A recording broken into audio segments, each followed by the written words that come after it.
Le ministre de la Défense Jean-Yves Le Drian a signé ce lundi le tout premier contrat à l'exportation du Rafale au Caire. 27 ans après son lancement en 1988, le Rafale va ainsi être livré à 24 exemplaires à l'Égypte, une première exportation devenue historique pour Dassault Aviation. Un contrat qui s'élève à 5,2 milliards d'euros, incluant les chasseurs multirôles de Dassault Aviation, mais aussi une frégate multimission Fremm de DCNS, ainsi que de missiles courtes et longue portée d'MBDA.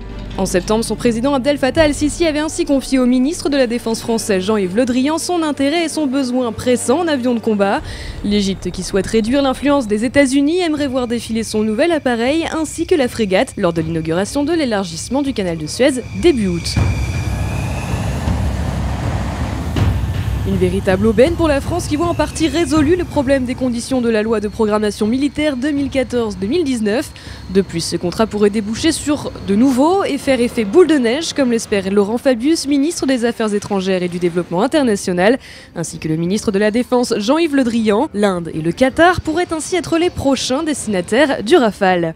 Le contrat serait par ailleurs financé à hauteur de 50% par l'État égyptien qui pourtant ne dispose pas de tels fonds, mais serait soutenu par les Émirats Arabes Unis. Le reste serait prêté à l'Égypte par un consortium des plus grandes banques françaises, souscrivant à une assurance export auprès de la COFAS. Aujourd'hui, le programme Rafale mobilise un total de 7000 personnes provenant de Dassault Aviation comme de ses 500 entreprises sous-traitantes.